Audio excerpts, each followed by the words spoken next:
February 12, 1987, and Chicago's Union Station hummed with the rhythm of rush hour as the air tasted of diesel fuel and burnt coffee, while commuters rushed past under flickering fluorescent lights, and their breath created small clouds in the cold station air. The temperature outside had dropped to 15 degrees, but inside thousands of people moved like a human river between platforms as announcements echoed off marble walls and vendors shouted about newspapers and hot pretzels. Ruby Callahan was 7 years old that Thursday evening, wearing a bright red winter coat with white fur around the hood, while her dark braids were tied with yellow ribbons, and she carried a small purple backpack shaped like a bunny.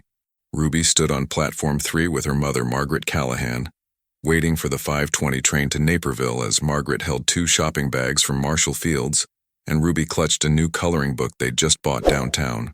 "Can I get a hot chocolate, Mama?" Ruby asked, pointing at the coffee cart 20 feet away as her missing front tooth made her smile unforgettable, and Margaret checked her watch to see they had 12 minutes before the train. "Stay right here where I can see you," Margaret said as she set down her bags to search for her wallet, and Ruby nodded enthusiastically while her red coat remained bright against the gray crowd, and Margaret found a $5 bill and looked up. Ruby was gone, simply vanished as if she had never existed at all, and in less than 2 minutes a 7-year-old girl disappeared into a crowd of hundreds inside one of the busiest train stations in Chicago. Before we continue with Ruby's story, I want to talk about why cases like this matter, because every video on this channel represents days of research and careful attention to detail, all done to honor victims and their families who deserve their stories told with respect.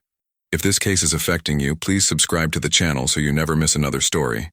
Hit that like button to help this reach more people who care about true crime, and drop a comment telling me what part of Ruby's story has impacted you most. Also, tell me in the comments what city or country you're watching from, because this channel has become a global community of people who believe these victims should never be forgotten. And now let's get back to the investigation. Margaret's heart lurched violently as she scanned the platform with growing panic, seeing hundreds of faces but none belonging to her daughter, none showing that gap-toothed smile or those yellow ribbons she had tied so carefully that morning. "Ruby?" Margaret called, but her voice was swallowed by train announcements and the thunder of an incoming express, and she grabbed her bags with shaking hands before rushing toward the coffee cart where surely Ruby must be waiting. The vendor, an older man named Tom who had worked that cart for 17 years, shook his head slowly when Margaret asked if he'd seen a little girl in red, saying, "Haven't seen a child matching that description, ma'am. I'm truly sorry." Margaret's hands started shaking so violently that she dropped her shopping bags and their contents spilled across the dirty platform floor as she ran along Platform 3, calling Ruby's name over and over, her voice growing hoarse and desperate. Other commuters began to stare and some even stopped to help look, with a businessman checking behind newspaper stands and a woman in a blue coat searching the restroom, but there was no sign of Ruby anywhere in the massive station.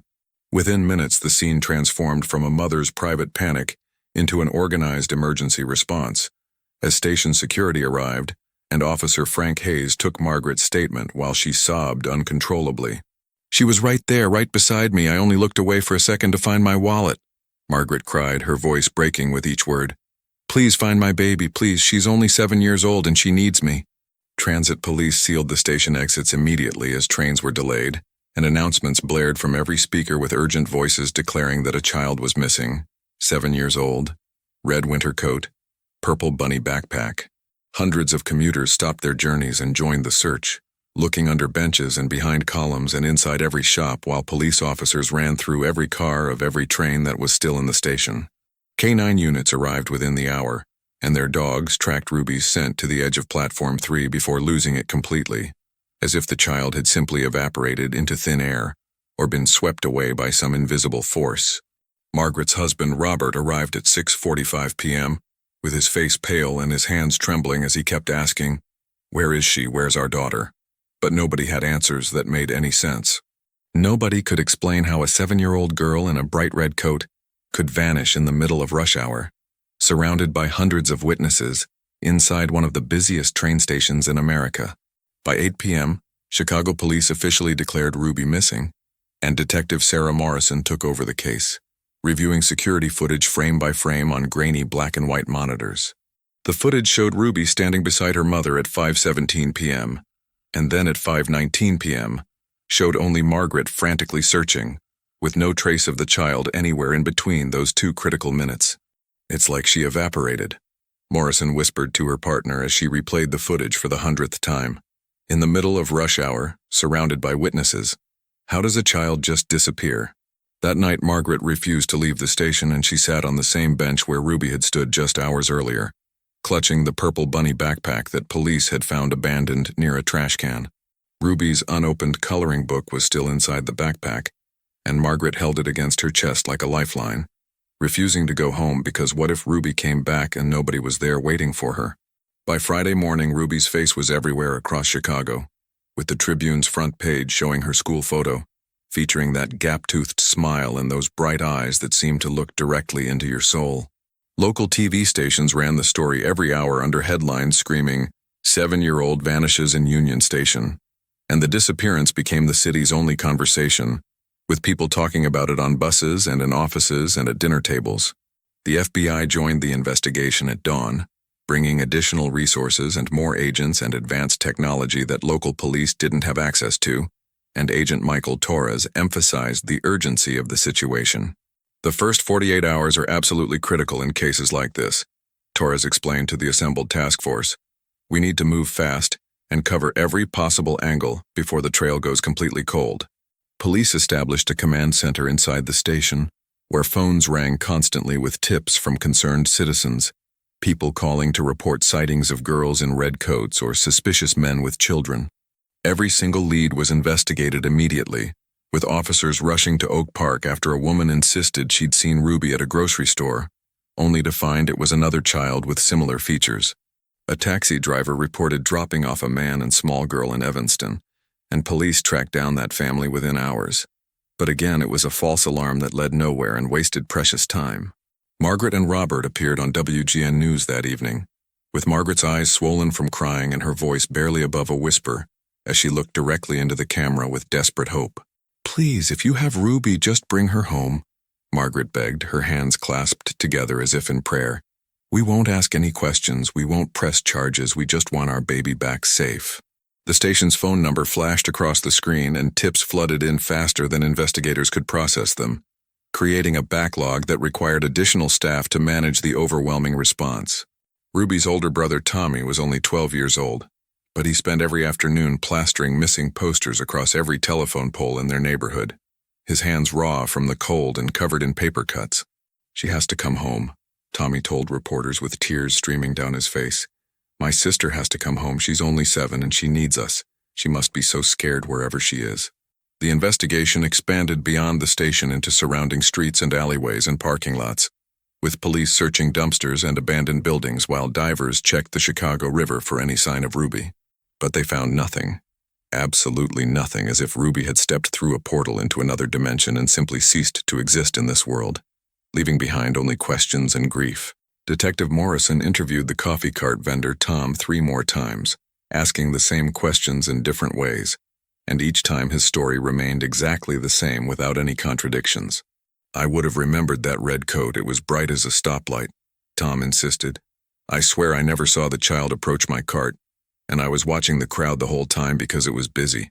Security teams reviewed every camera angle in the entire station, studying footage from dozens of different positions, and that's when Morrison noticed something that made her blood run cold. Platform 3 had a blind spot near the maintenance door, an area where the cameras couldn't see, and that door led to staff-only corridors and storage rooms that most passengers didn't even know existed. Who has access to those areas?" Morrison demanded. And the list was disturbingly long, with over 200 people having keys or access codes to the restricted zones behind that maintenance door. The list included janitors and maintenance workers and transit employees and contractors, and interviewing every single one of them would take weeks that Ruby might not have if she was still alive somewhere. Margaret stopped sleeping entirely, and she walked through Union Station every single day, watching faces and hoping for a miracle that never came, and strangers recognized her from the news coverage. Some people hugged her tearfully while others avoided eye contact, because they couldn't bear the weight of her grief and desperation that hung around her, like a visible cloud of suffering. Robert threw himself into the search with manic energy, printing 10,000 flyers at his own expense and going door to door across Chicago's West Side, asking everyone he met if they'd seen his daughter. "Have you seen this girl?" became the only sentence he could speak, with most people shaking their heads sadly while some slammed doors in his face because his pain was too much for them to witness. A week passed, and then 2 weeks, and then a month, and the media attention began to fade as news stories demanded headlines, and reporters moved on to other tragedies that were fresher and more current. Detective Morrison felt the pressure mounting as she told Agent Torres, "We're losing momentum once the public stops looking. Our chances of finding her alive drop dramatically, and I can feel this case slipping away." The FBI's Behavioral Analysis Unit created a detailed profile based on the evidence they had, and they believed Ruby was taken by someone intimately familiar with the station's layout and blind spots. Someone who knew about the camera angles and restricted areas. Someone who could move quickly through staff-only corridors and blend seamlessly into crowds without attracting any attention whatsoever. That profile pointed directly to an inside job, and Morrison obtained employee records dating back 5 years, while cross-referencing them against sex offender registries and criminal databases.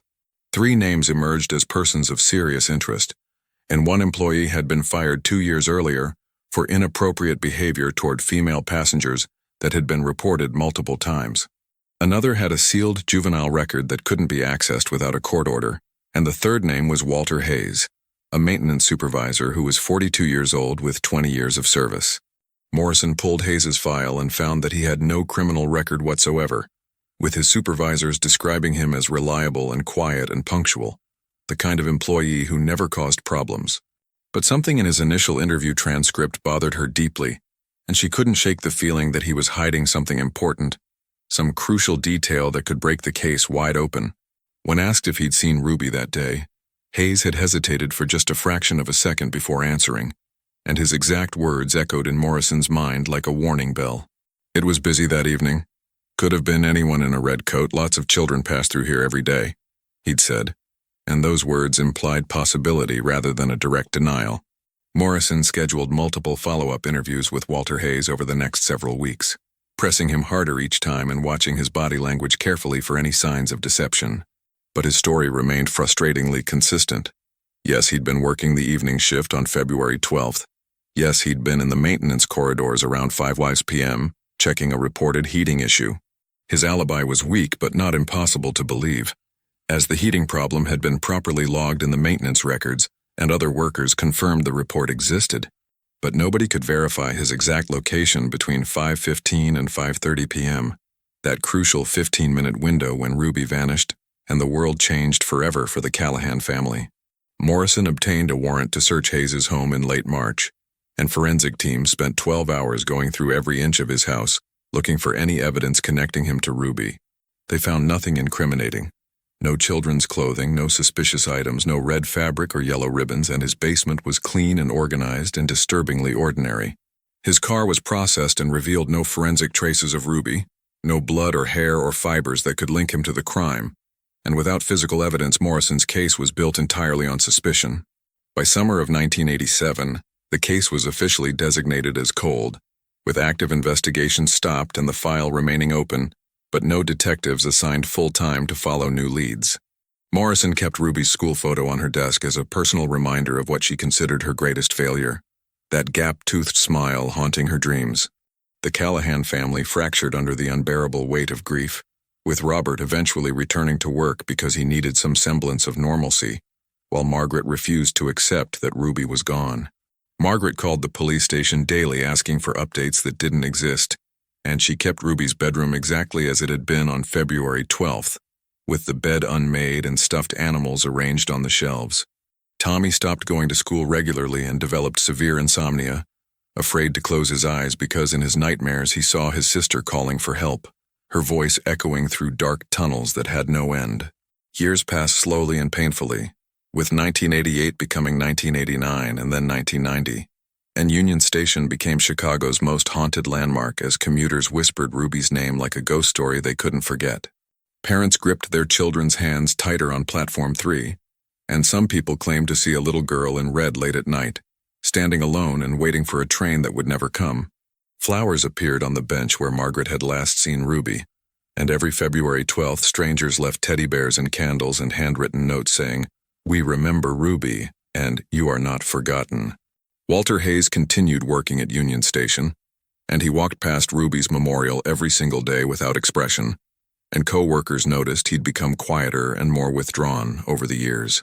He requested transfers to overnight shifts where he could work when the station was nearly empty, maintaining the corridors and mechanical rooms in solitude while the city slept above him.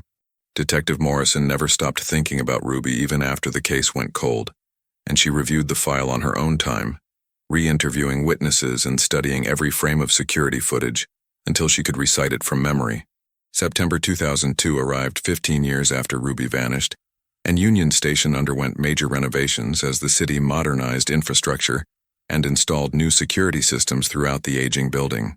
On September 19th, workers began demolishing a section of abandoned maintenance corridors beneath Platform 3, tunnels that had been sealed in 1989 during earlier renovations and considered obsolete and dangerous.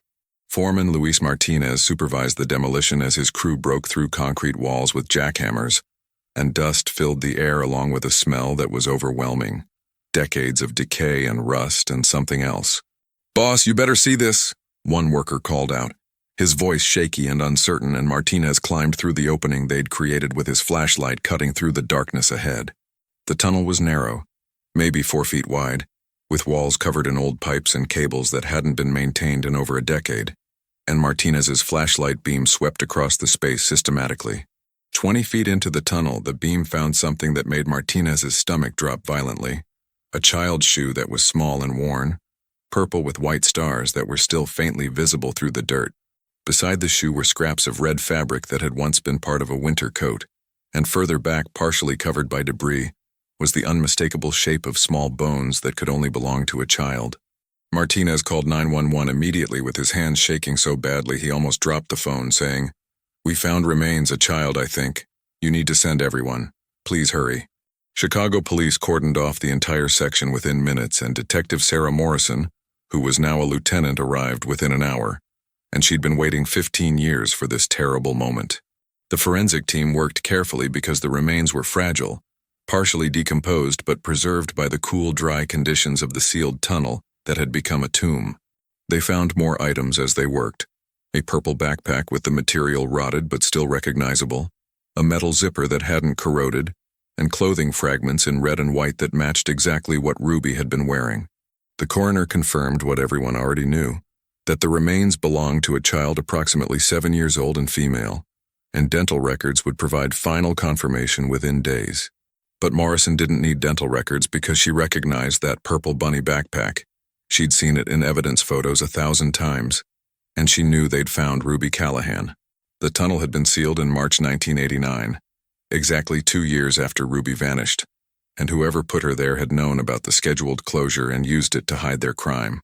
Morrison stood in that dark corridor and felt 15 years of failure crushing her chest, because Ruby had been here the entire time beneath the station where her mother still came weekly leaving flowers.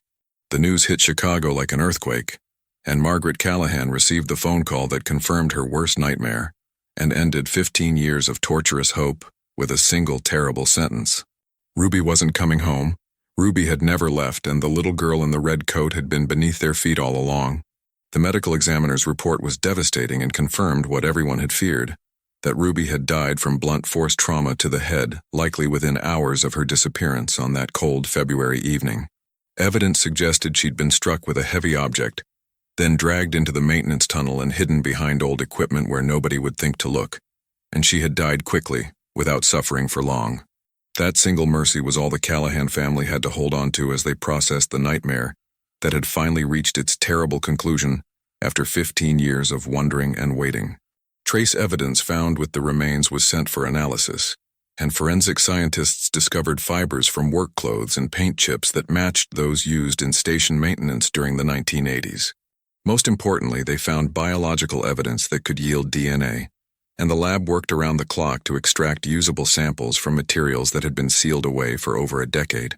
Morrison immediately pulled the 1987 case file and spread every document across her office floor, creating a new timeline and cross-referencing employee schedules with access to that specific tunnel on February 12th. Only 12 people had keys to that corridor in February 1987, and most were janitors or electricians who worked regular shifts. But one name stood out, circled in Morrison's red ink from years ago: Walter Hayes, the maintenance supervisor who had always bothered her, whose interview had contained that slight hesitation, and those carefully chosen words that implied possibility rather than direct denial.